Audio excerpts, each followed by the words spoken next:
a suffi de quelques millimètres de pluie ces derniers jours sur la capitale pour que Dakar change de visage et plonge dans les eaux. Pour permettre aux populations de vivre convenablement sans être inquiétées par les inondations, la mairie de Yeumbeul Nord, en partenariat avec l'Institut africain de gestion urbaine, travaille sur l'élaboration d'un document qui va servir de feuille de route.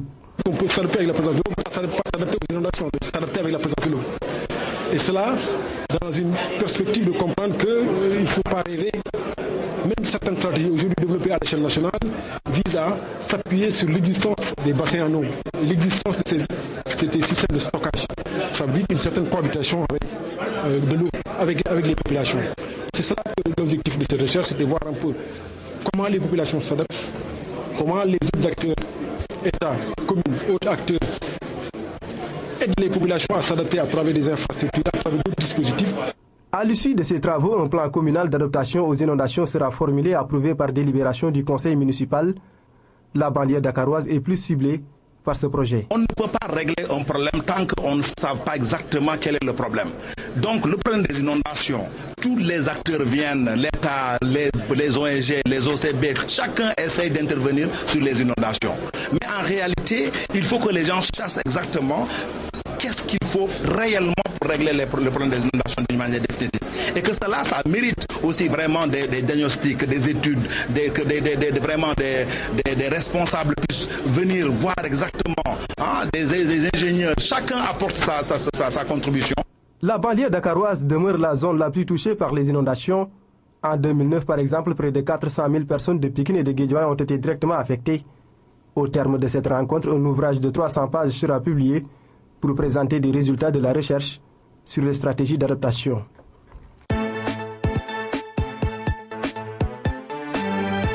Il ne s'agit pas d'une partie de jeu, c'est l'heure du déjeuner pour la petite Khady. La seringue entre ses doigts minces, elle pousse encore et encore. Khady s'alimente ainsi depuis plus de 16 mois. Au menu, une légère purée de pommes de terre et du lait caillé. Parfois, je lui fais de la soupe aux pommes de terre pour qu'elle soit en forme.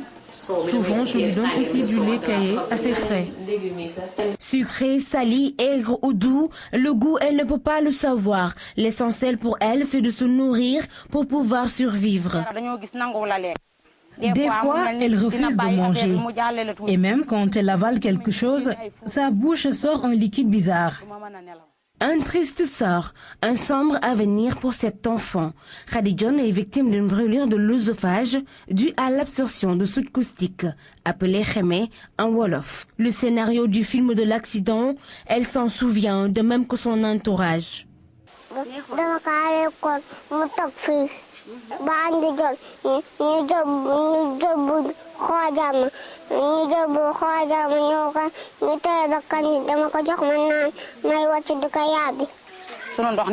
Comme nous faisons le linge avec la soude, le xémé, elle a vu que dans le pot de margarine, il y avait quelque chose. Elle a automatiquement pris et avalé. Dès le contact, ils agissent. Même si vous mettez en contact avec un fer, ils détruisent le fer. Conséquence, la fermeture totale de l'œsophage. Les spécialistes parlent de sténose. Elle ne peut plus avaler ni aliments solides, ni liquides par la gorge. Elle se nourrit grâce à une sonde.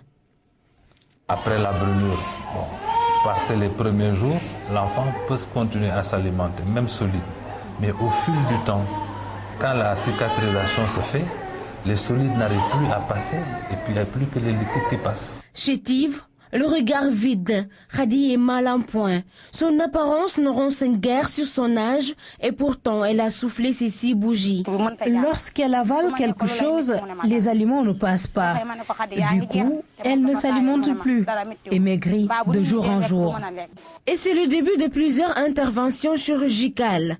Hambourg, Thiès et Dakar au centre hospitalier Albert Royer. Le temps passe, son état de santé s'aggrave. C'est à Thiès qu'elle a subi une opération pour la première fois. On lui a installé une sonde et ils l'ont transférée à Dakar. Après, les autorités médicales m'ont demandé de venir payer les frais médicaux estimés à 375 000 francs. Nous quittons Kandjogu Ndiaye à 25 km de Thiès pour allier Dakar. Ici également, les accidents domestiques font des ravages. Il est 11 h au département chirurgie pédiatrique de l'hôpital pour enfants Albert Royer de Dakar. Le cri des petits malades est audible jusque dans les couloirs. C'est l'heure de visite du chirurgien pédiatre. Cette fille est une autre victime de brûlure causée par la soude caustique. Ndeye Fatou Sow avait juste 6 mois. De retour du marché, je me suis rendu compte que son visage avait changé. Elle avait les lèvres enflées, on dirait des œdèmes. Et elle ne cessait de pleurer. Oulimata Thiam est d'origine bissau-guinéenne. Elle en a aussi avalé. Sa mère s'active dans le commerce de la soude. Elle a avalé les morceaux de soude qu'elle a ramassés. Elle a ensuite eu des œdèmes à la bouche et à l'œsophage. La petite a trop maigri car elle ne prend que du lait. 1 an de traitement, 5 opérations, plus de 5 millions de frais d'ordonnance. À l'hôpital, je paye 3 000 à 4 000 francs par jour. Je passe parfois 15 à 20 jours ici. Chaque opération a coûté 75 000 francs CFA. Voilà 3 victimes d'accidents domestiques. 3 histoires différentes, mais des similitudes dans les réactions au sein de leur entourage respectif.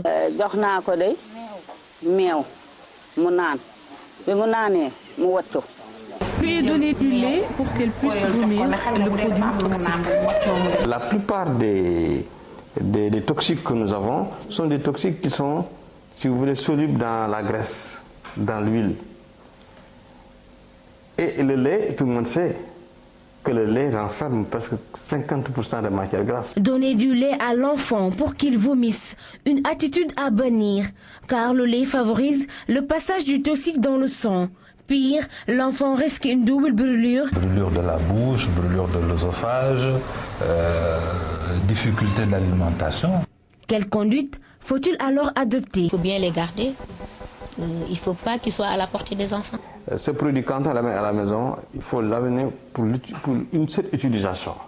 Il ne faut pas stocker ce produit. Autre solution, le retour à la vie en communauté, une de nos valeurs ancestrales. Essayer de prendre soit sa mère, c'est pas toujours évident. Quand je sors, je ne reviens que le soir. Je ne m'inquiète pas du tout. Je suis sûre que les enfants sont en de bonnes mains. Les parents de Khady désespèrent de la guérison de leur fille. Son père a vendu tous ses biens. Tout. Soudeur de profession, le peu qu'il gagne ne parvient même pas à subvenir aux besoins de sa famille. Si c'est à cause du manque d'argent que les médecins tardent à la soigner, je sollicite vraiment de l'aide en ce sens. Si de bonnes volontés peuvent aussi m'aider à l'amener à l'étranger, je suis vraiment preneur. Jusqu'aux dernières nouvelles, la petite Khady est encore hospitalisée à Albert Royer. Il n'y a pas eu d'amélioration de son état. Les séquelles de la brûlure continuent de compliquer son existence.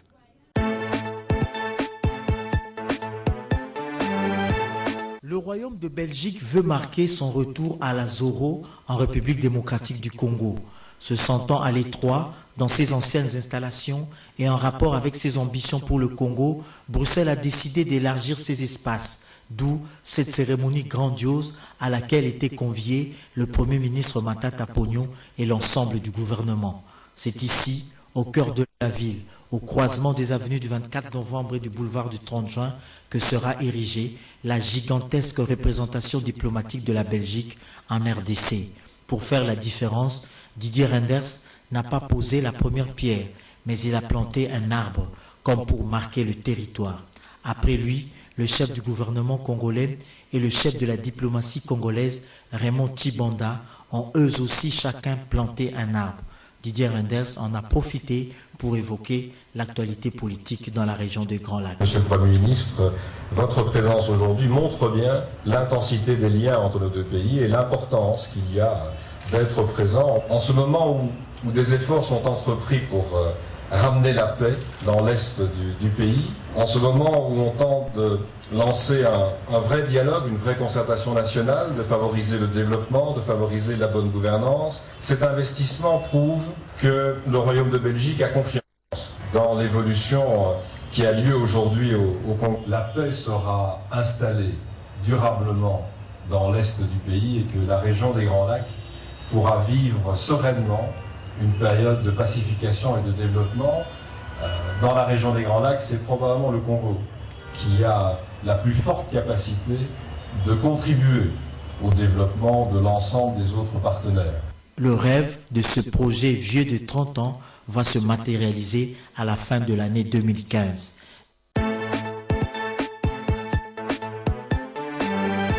Dans les préparatifs des concertations nationales, le Présidium a poursuivi son travail de sape ce lundi pour déblayer le terrain avant la convocation de ce forum national.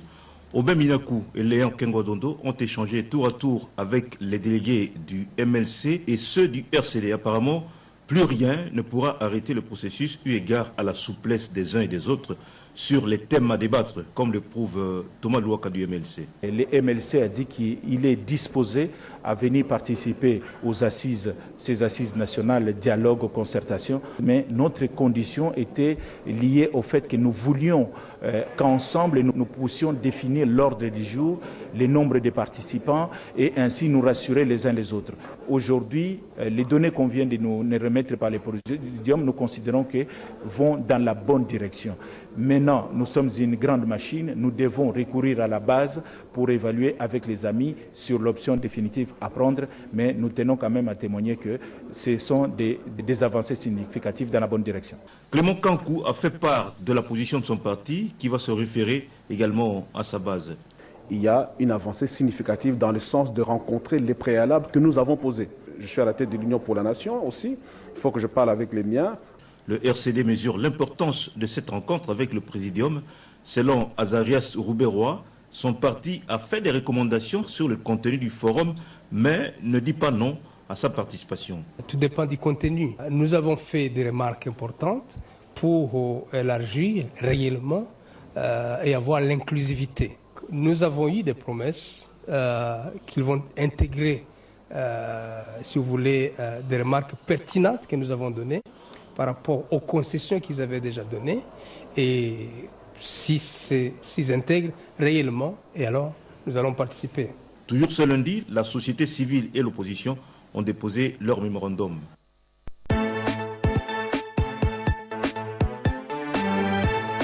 Participants à la télé des vulgarisations de la loi criminalisant la torture ont réfléchi sur comment bannir ces fléaux dans la province du Bas-Congo. La vice-ministre des Droits humains, Magui Sakina Binti Selemani, a à cette occasion sensibilisé les participants à éradiquer la torture dans son vrai sens. Dès lors, ceux qui useraient de tels actes seront passibles de peines prévues par la loi sous examen. En d'autres termes, les victimes des actes de torture et autres peines ou traitements cruels et dégradants ont désormais le droit de saisir les cours et tribunaux afin que les auteurs, co-auteurs ou complices soient sanctionnés conformément à la présente loi.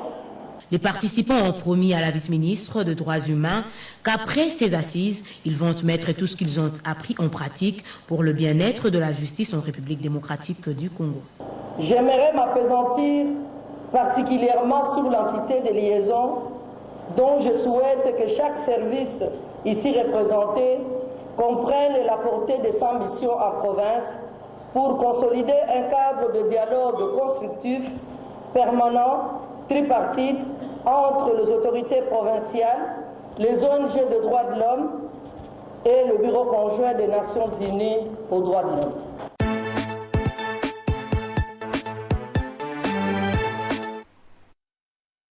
Ce sont des chantiers d'envergure que vient de visiter le chef de l'État à Port-Gentil. 4 sites sillonnés par Ali Bongo Ondimba, dont les travaux pour certains sont en voie de finition et pour d'autres ont atteint un niveau de construction acceptable. Premier arrêt, la centrale thermique qui devra augmenter la capacité de ravitaillement de la ville économique en eau et en électricité. Vous connaissez le problème que nous avons dans notre pays pour assurer à tous les citoyens une meilleure aisance en ce qui concerne l'eau et l'électricité. Donc je voulais m'assurer qu'au moment où nous allons bientôt inaugurer la centrale à Libreville, que celle de Port-Gentil soit bien lancée. Donc c'est un programme qui est bien parti, Port-Gentil. Nous entrevoyons déjà les extensions futures parce que bon, le pays progresse. Donc il faut tenir compte aussi bien d'approvisionner l'apport en électricité pour les usagers, mais aussi pour tout ce qui est industriel. À vol d'oiseau, le président de la République a pu s'enquérir de l'état d'avancement des travaux de terrassement de la zone franche de l'île Mondi avant d'atterrir en Tchengué où des logements sont en pleine construction par la Société nationale immobilière. Nous voyons ici près de 3800 logements qui sont lancés, mais qui tiennent compte de la pratique et qui tiennent compte aussi des observations des populations. Donc nous avons des logements qui sont plus grands, plus agréables et qui avec quand même plus de confort. Et pour répondre à l'accusation que la SNI ne construisait que des cages à poules. Donc ici au moins ça ne sera pas le cas. Donc là, les Port-Gentillaises et les Port-Gentillais pourront bénéficier de ces nouveaux programmes. Mais là encore, bon, 3800 logements, c'est une première phase qui est intéressante et qui aussi montre bien le souci que nous avons aujourd'hui d'avoir des projets qui soient bien étudiés et bien pensés, qui tiennent déjà compte non seulement des extensions, mais tiennent aussi compte des autres infrastructures à avoir sur place. La formation professionnelle qui préoccupe également le chef de l'État est inclue elle aussi dans les projets de construction d'infrastructures. Pour cela, des bâtiments devant abriter l'école de commerce de Port-Gentil sortent de terre. Un exposé sur cette infrastructure a d'ailleurs été fait au numéro 1 gabonais par le chef de chantier. À signaler qu'avec ces travaux à portée sociale, ce sont des milliers d'emplois et qui se sont déjà créés.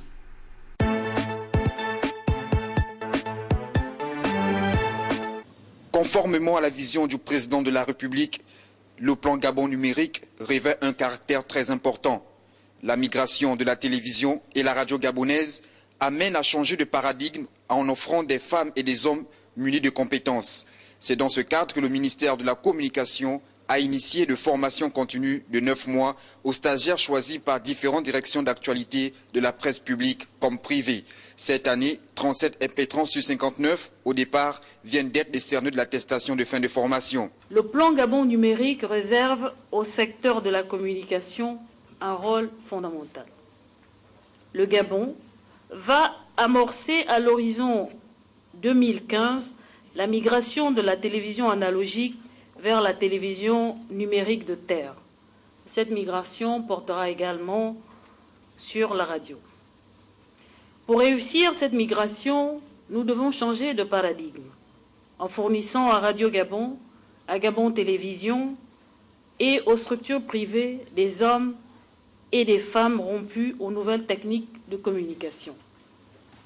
C'est dans ce sens que le ministère et les hommes des médias militent pour l'éclosion d'une presse de qualité et compétitive.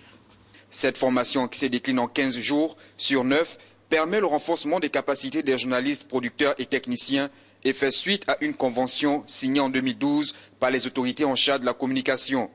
Concernant la formation continue des journalistes, une convention a été signée en juin 2012 entre le ministère chargé de la communication et l'association de la presse panafricaine APA.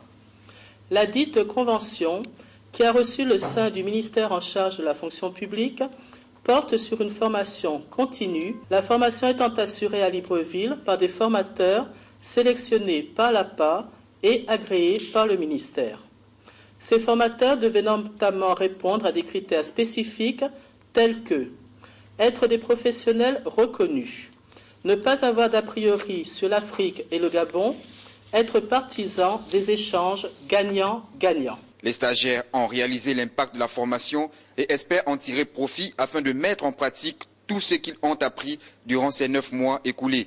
Tout de même, ils ont émis le vœu de l'aboutissement rapide de la maison de la presse. Pendant ces 9 mois de stage, il nous a été donné de revisiter les fondamentaux de notre métier et occasion nous a été offerte de réaliser l'impact bénéfique des évolutions technologiques dans l'exercice des journalismes web, d'investigation, d'agences et de radio. Nous souhaitons vivement l'aboutissement rapide de ce projet dans lequel nous vous savons fortement impliqués, celui de la restauration de la maison de la presse, seul lieu permettant aux journalistes de tous bords d'échanger, de s'enrichir mutuellement. Les 37 impétrants de cette année sont donc appelés à plus de compétences dans leur environnement qu'est le monde de la communication.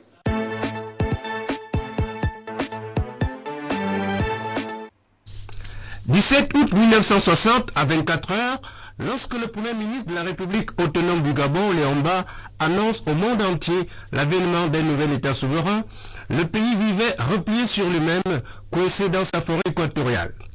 Il fallait alors créer les conditions de décollage de son économie. À partir de ce moment, quelle a été la politique élaborée par les nouvelles autorités publiques par rapport à l'économie du Gabon? Un économiste répond. Entre 1960 et 1969, le Gabon tire l'essentiel de ses revenus de l'exploitation forestière, avec à peu près 15% de la richesse nationale, de l'extraction minière, le manganèse et l'uranium, et dans une moindre mesure de l'agriculture, avec le développement de la cacaoculture qui est assez important à l'époque. Donc l'agriculture au plus fort rapporte à peu près 12% de la valeur ajoutée nationale. À partir de 1969, on voit se dessiner une nouvelle économie autour de l'industrie extractive et notamment l'extraction pétrolière. 1969, c'est le début d'un formidable cycle économique à travers le monde. Et la montée progressive des prix des matières premières. On va dire qu'il y a 3 grandes étapes que l'on peut dégager autour du développement de notre économie. En 60 et 69, un premier palier. 69, on va dire jusqu'en 1985, parce que les prix du pétrole augmentent significativement en 1973, puis en 1979. Entre-temps, on connaît un premier ajustement structurel avec les dépenses qui ont augmenté significativement en 1978, en 1977, et on n'a pas, ou on a mal anticipé les recettes fiscales à l'époque. Donc les dépenses étant supérieures aux recettes fiscales, on se retrouve en situation de déficit et on a recours au Fonds monétaire international. Pour envisager de maintenir sa croissance à un niveau acceptable, des correctifs ont été proposés, notamment la politique d'ajustement structurel de FMI, les privatisations tous azimuts, la dévaluation du franc CFA et l'instauration de la TVA. Mais la pauvreté a continué ou continue d'écraser les couches défavorisées. Quelles perspectives finalement pour l'économie gabonaise aujourd'hui face à ce constat? Le président de la République a parfaitement raison de dire si nous voulons avoir un peu plus d'argent pour pouvoir satisfaire les besoins de nos populations qui sont de plus en plus jeunes, qui ont soif de connaissances, qui ont besoin d'être formés pour pouvoir trouver des emplois stables et rémunérateurs. Si on veut entretenir le capital humain, si on veut que les entreprises aillent s'installer dans les confins du pays, il faut qu'il y ait des infrastructures de communication. Ça coûte de l'argent. Et ça ne peut venir que si la croissance est continue, elle est durable. Ce qui pose simplement le problème de la diversification, ne plus tenir compte seulement d'une source de revenus. Quoi que l'on pense, de nouveaux et de nombreux défis attendent le pays, notamment les infrastructures, la production de l'énergie, le logement, etc. Et la solution à ces défis passe par l'observation des règles de bonne gouvernance, lesquelles exigent un changement de mentalité.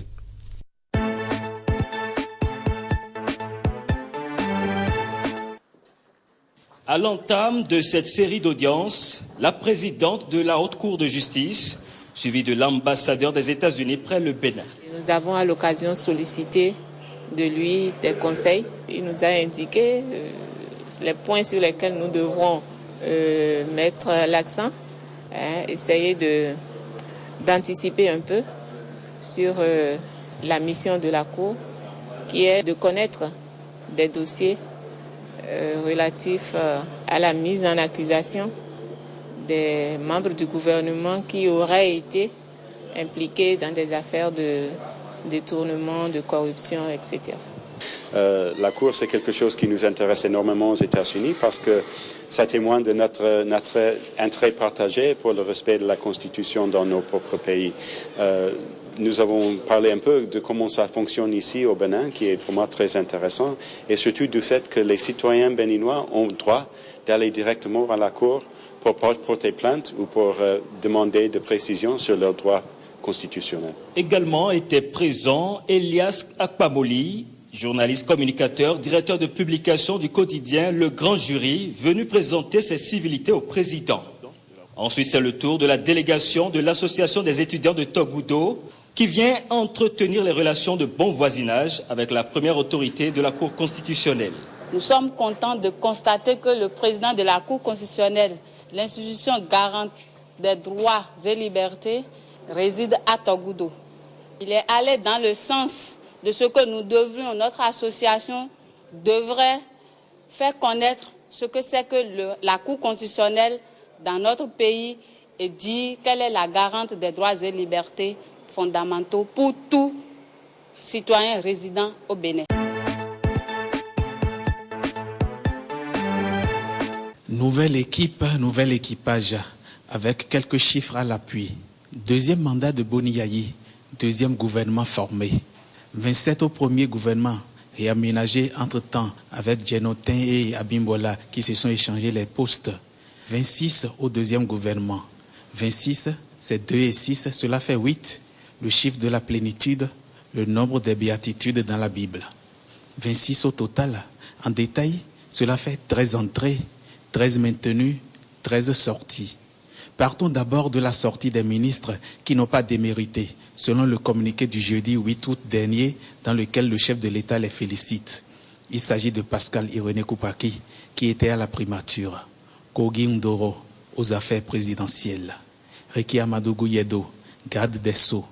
Marie-Élise Bédo, au commerce. Memouna Korazaki, à la fonction publique. Sofiat Onifade Babamoussa, à la microfinance. Safiatou Bassabi, chargé des relations avec les institutions.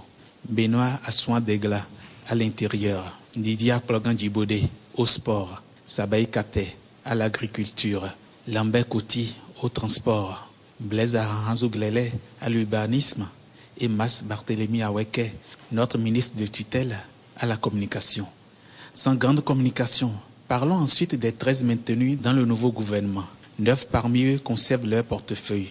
Jean-Michel Abimbola à la culture, Jonas Bien à l'économie, Nassirou Bakou Arifari aux affaires étrangères, Marcel de Souza à l'analyse économique, Barthélémy Kassa à l'énergie, Dorothée Kende Gazara à la santé, la seule femme maintenue à son poste, soit dit en passant, Eric Kouagounda à l'enseignement maternel et primaire, Alassane Soumanou Djemba à l'enseignement secondaire et technique, et François Abiola à l'enseignement supérieur, avec la compétence de ministre d'État.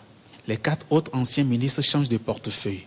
Martial Souton, qui va à la fonction publique, Raphaël Edou, qui se chargera désormais du changement climatique, Valentin Djenoté Agossou pour la justice, et Fatouma Amadou Djibril, dorénavant à l'agriculture, la deuxième femme qui revient dans ce nouveau gouvernement. 5 femmes partent, 4 femmes viennent.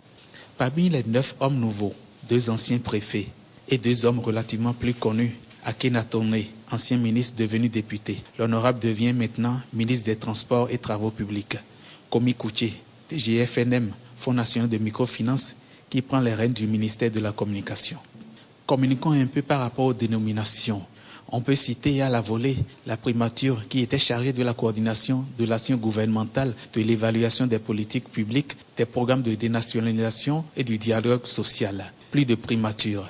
L'évaluation des politiques publiques et des programmes de la dénationalisation, ce ministère est confié à Antonin Doussou, ancien directeur de cabinet. Le dialogue social est désormais réservé au ministre du Travail et de la fonction publique qui absorbe le ministère de la Réforme administrative et institutionnelle, MRAI. Fusion et association de ce côté-là, scission et dissociation du côté de l'ancien MEU, ministère de l'Environnement, de l'Habitat et de l'Urbanisme, qui donne 2 portefeuilles. Le ministère de l'Environnement, de l'Assainissement, de l'Urbanisme et de l'Habitat d'une part, et d'autre part, le ministère du Changement climatique, du Reboisement, de la Protection des ressources naturelles et forestières. Juste petite remarque, beaucoup de François et de Françoises dans ce gouvernement. Et l'un des François est actuellement le super ministre du gouvernement. Et pour les chrétiens, cela fait penser au pape François. Dans tous les cas, à l'œuvre, on pourra alors connaître tous les nouveaux ministres. Ces deux individus appartiennent à un vaste réseau de voleurs. Leur habitude, détourner des marchandises aux commerçants. Dernière opération, 40 tonnes de maïs dérobées à l'Office national pour la sécurité alimentaire au NASA. Leur mode opératoire est tout simple. C'est un job que je cherchais moi. Ils m'ont pris comme chose comme contrôleur du véhicule. Donc je ne savais pas que c'est un détournement qu'ils font. Ils m'ont pris, ils m'ont mis devant d'aller négocier une bagarre en disant que c'est un travail. Donc c'est après avoir fait ça, moi-même j'ai su que c'est un détournement des bagages. Il y a l'élément précurseur se présente au niveau de la victime. Vous dites, j'ai un camion, je viens du Niger, je suis en train d'aller à Cotonou vide. Est-ce que vous avez des chargements pour que je puisse que je puisse transporter pour vous? Donc de bonne foi avec des pièces vraiment qu'eux-mêmes ils ont concoctées.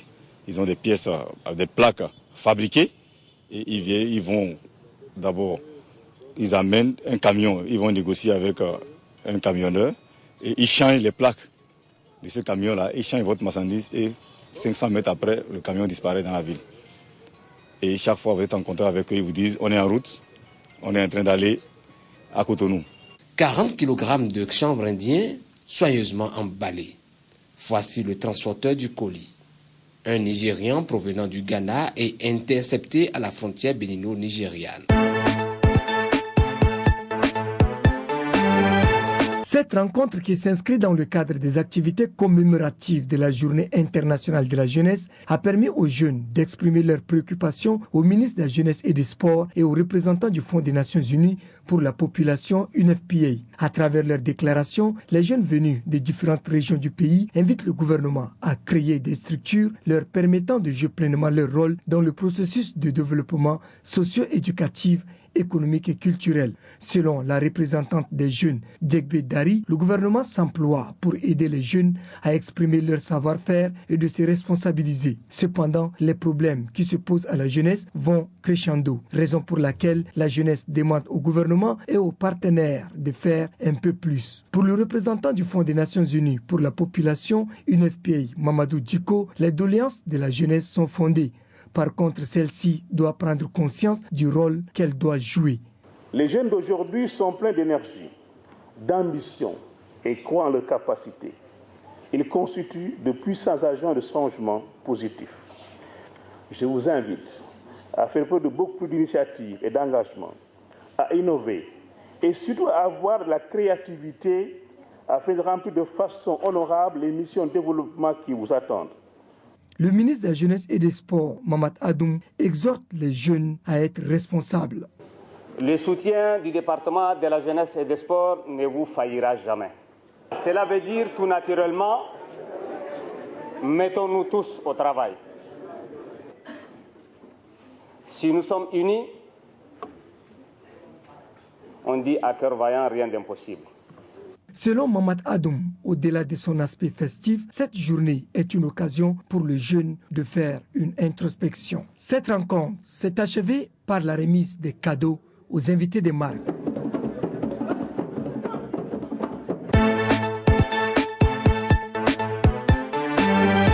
Marqué le 22e anniversaire de leur association, les membres de Tchad Non-Violence ont voulu s'attaquer aux problèmes majeurs qui préoccupent la jeunesse, le chômage. Une préoccupation que le président du conseil d'administration inscrit parmi les grandes priorités de son organisation. En faisant le bilan d'activité, Pafin Girki a mis l'accent sur la promotion de l'emploi pour la jeunesse à travers la création d'entreprises.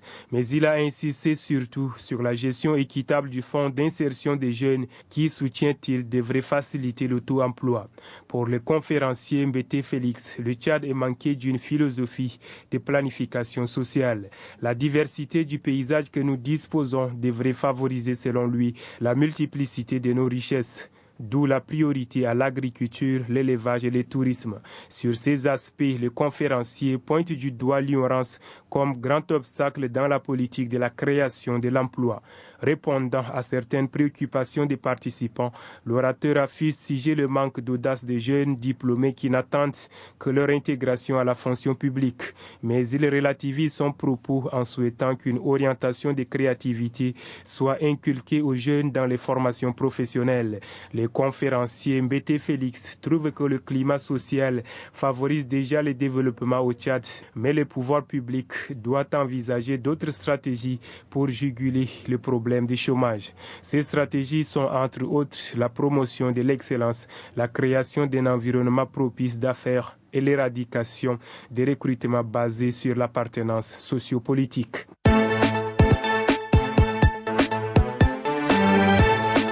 Avant de mourir a vécu donc que chacun plante au moins un arbre. Soucieux de la dégradation de la nature et de la sécheresse qui avance à grands pas du nord au sud, les jeunes de Ngounou-Gaya, fer de lance du département de la Kabia, entendent apporter leur pierre à l'édifice. Profitant du jour de l'an 2 d'investiture du chef de l'État Idriss Déby Itno, à la magistrature suprême, les jeunes de Ngounou-Gaya ont pris d'assaut les 2 sites retenus pour la circonstance. Le ton a été donné par le préfet de la Kabia. En plantant les arbres, cela signifie que nous contribuons à la protection de notre environnement et participons ainsi donc au processus de développement du monde rural et de notre pays. Les autorités traditionnelles qui se sont succédées ont demandé à la population de planter non seulement un arbre, mais aussi et surtout de l'entretenir. Même son de cloche du chef d'inspection forestière du département de la Kabia, il a souligné que l'arbre a plusieurs fonctions. Les arbres fixent le sol. Quand il y a des érosions éoliennes ou hydriques, le sol est déjà fixé par les arbres, donc les dégâts sont moindres. Pour le député, la date du 8 août est pleine de sens et il faut l'immortaliser. Ce problème naturel qui s'est passé et qui nous a donc donné l'inspiration à promouvoir, donc, non seulement pour pallier à ce problème, mais pousser les gens à protéger l'environnement à travers la plantation des arbres, soit qui peut se passer par le reboisement, puisque nous savons qu'aujourd'hui nous sommes menacés par le désert. Plus de 3500 plants ont été mis en terre. Ces brise-vents aideront le sol à mieux se fixer et aussi à son enrichissement. Ne dit-on pas déjà que la terre nourrit l'homme?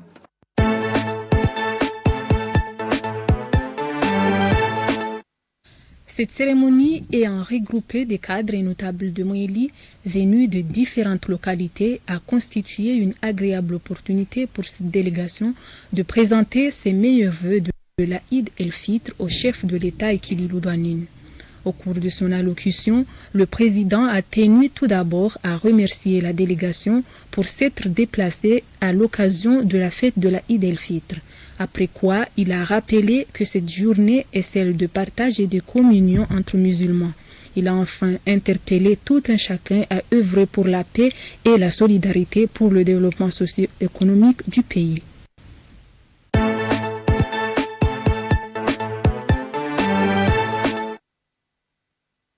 Plus d'une quinzaine d'agents représentants de la Mamoué de différentes localités ont participé à cette formation. Celle-ci vise à inculquer aux participants les notions de base sur la technique de l'installation des panneaux solaires et leur entretien. C'est une formation qui a pour objectif justement d'initier à nos agents sur les installations des panneaux solaires et sur les entretiens. Cette formation est là pour nous initier sur les panneaux solaires parce que, comme vous le savez, la Mamoué n'a pas encore ce genre de technologie. Donc c'est pour la première fois qu'on a cette technologie. Donc il va falloir former les agents. Et ces agents-là ont été désignés par village. Donc dans chaque village, il y aura des représentants de la Mamoué qui vont entretenir ces panneaux et les installer. Il est à retenir que ces panneaux solaires, au nombre de 120, est un don octroyé par le gouvernement chinois au bénéfice des familles démunies. Notons qu'à la fin de la formation, les agents de la Mamoué ont procédé à un exercice de simulation pour permettre aux participants d'avoir une idée précise de ce qu'ils ont appris.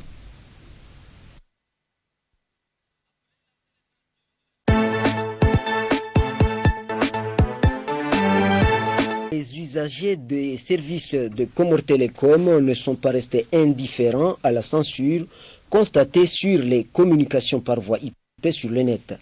Selon eux, ils sont victimes d'une mesure illégale qui porte atteinte à la liberté de communiquer. Ils sont des vacanciers, des internautes et des responsables d'ONG qui nous livrent leurs inquiétudes.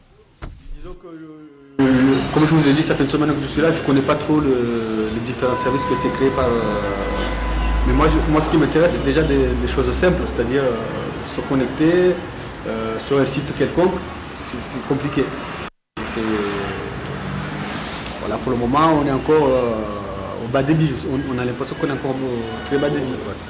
Si on a la fibre optique, pourquoi c'est aussi lent? Parce que normalement, la fibre optique, c'est censé booster le réseau. Je vois qui. Est-ce que quelqu'un possède de la fibre optique au Comore? Est-ce qu'il y a des cyber qui ont ça? Est-ce que c'est déjà en place? Je ne sais pas.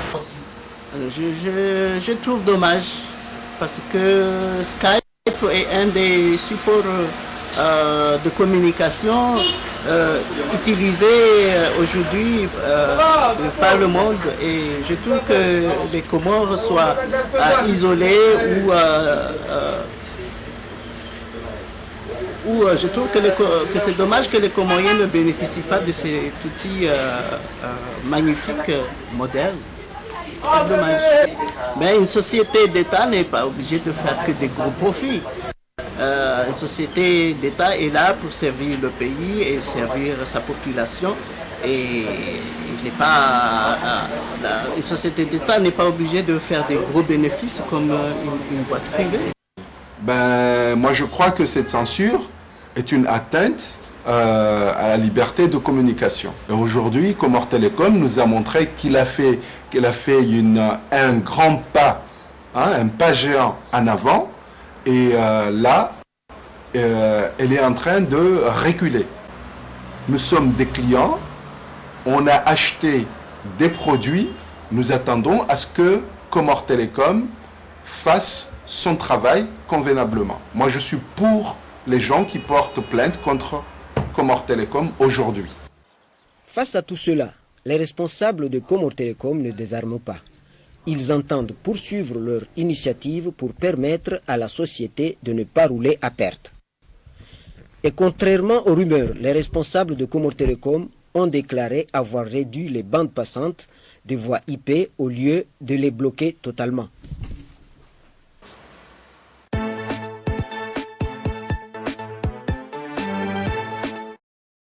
La salle de promotion de la femme et de la famille Ambouda, chef-lieu du département des Bamboutos à l'Ouest Cameroun, a servi de cadre la semaine dernière au lancement du budget d'investissement public sous le haut patronage de Teni Tedio-Jean, chef supérieur Bamesingé, par ailleurs vice-président de cette commission.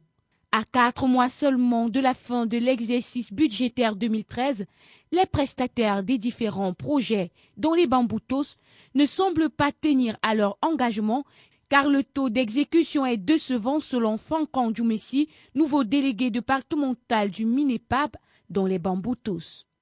On a ainsi noté l'abandon de plusieurs chantiers en cours d'exécution à cause de la forte concurrence des prestataires qui parfois se retrouvent en train de prendre des marchés de 20 millions de francs CFA à 14 millions de francs. L'absence à cette réunion de plusieurs prestataires a poussé le vice-président à mettre sur pied certaines mesures à contraindre tous ceux qui auront déjà pris des engagements à les respecter sous peine de sanctions sévères. Fankan Djoumessi, le nouveau délégué du Minepad, n'a pas manqué de donner des explications à ce sujet. On en retient que le taux d'exécution physique est autour de 7%. Mais vous savez qu'avec la prise en compte du budget programme, on ne parlera plus du taux d'exécution physique, on parlera plutôt de l'exécution physique de l'autorisation d'engagement. Celle-ci également peut être estimée à 6%.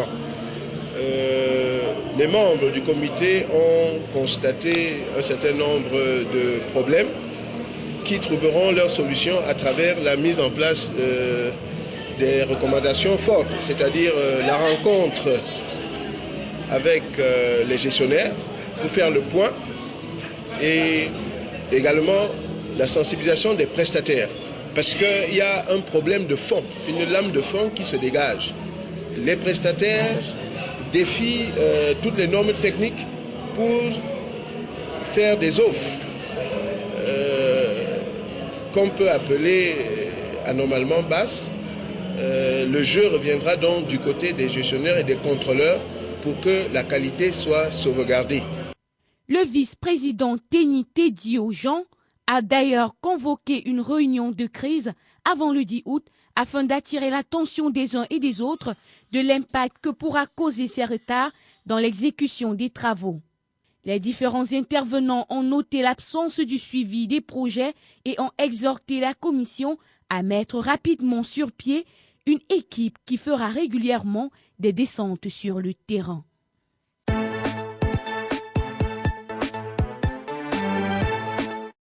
Les femmes de Bouda, chef-lieu du département des Bamboutos à l'Ouest Cameroun, ont célébré la 51e journée panafricaine de la femme, placée sous le signe Renaissance africaine, rôle de l'Organisation panafricaine des femmes.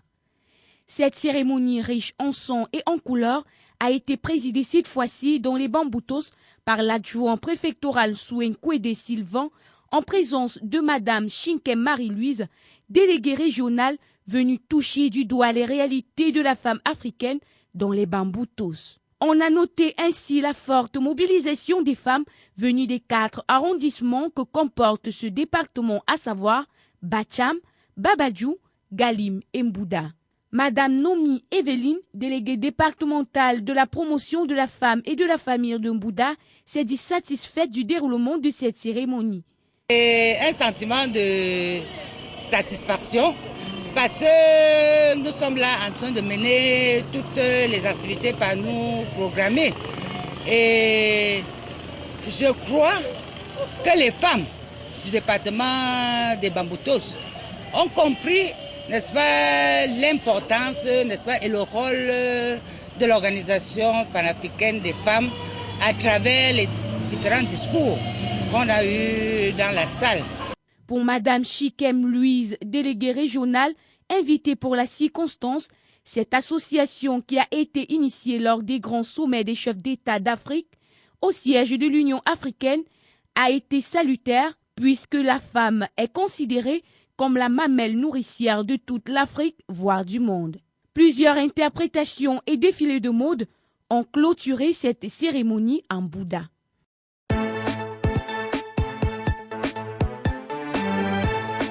Plus que 7 mois seulement, l'utilisation des emballages de plastique non biodégradables ne sera qu'un triste souvenir au Cameroun.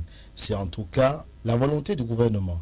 Le délai de 18 mois accordé aux fabricants, importateurs et autres vendeurs de ces produits nocifs arrive à terme en mars 2014.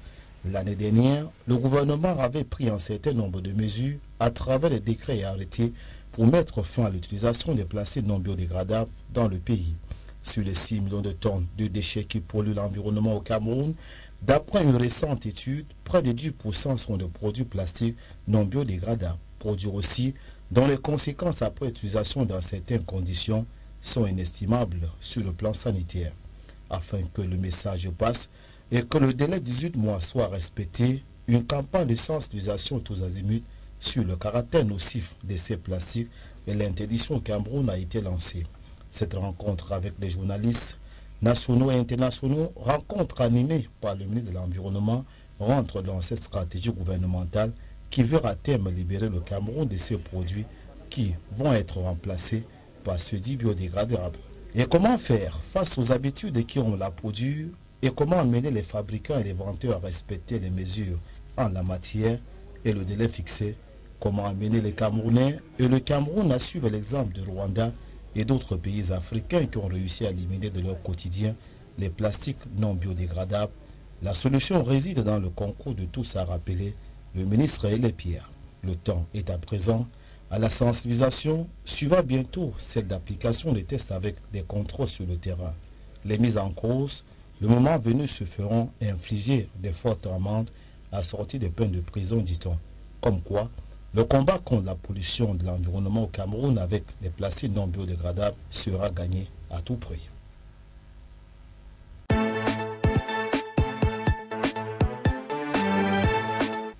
La ville de Yaoundé doit être dans ses habits neufs pour accueillir les élections municipales. Ce mardi 13 août, le gouverneur de la région du Centre a présidé une réunion bilan pour la sécurité de la ville de Yaoundé.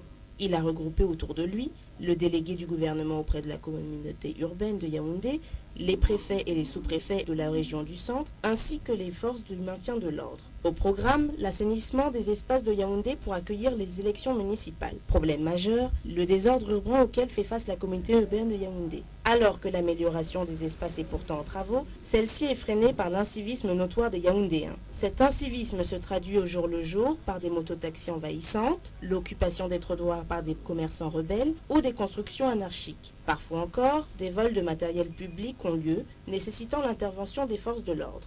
Nous avons noté ça et là des vols de câbles et de matériel électrique, de matériaux électriques qui ont pour conséquence de laisser des agglomérations dans le noir. Mais le sentiment que nous avons eu ces dernières semaines, c'est qu'à côté des forces de pouvoir public, des forces de l'ordre, les populations elles-mêmes sont en train de se mobiliser. La réunion de bilan pour la sécurité de la ville de Yaoundé entend combattre l'incivisme urbain grâce à une synergie des autorités de l'urbanisation de la région du Centre. Cette réunion permettra aux délégués du gouvernement auprès de la communauté urbaine de Yaoundé de faire d'une pierre deux coups. 1. Assainir l'espace urbain et 2. Lutter contre l'incivisme dans la ville, permettant ainsi aux forces de l'ordre d'assurer la sécurité dans Yaoundé.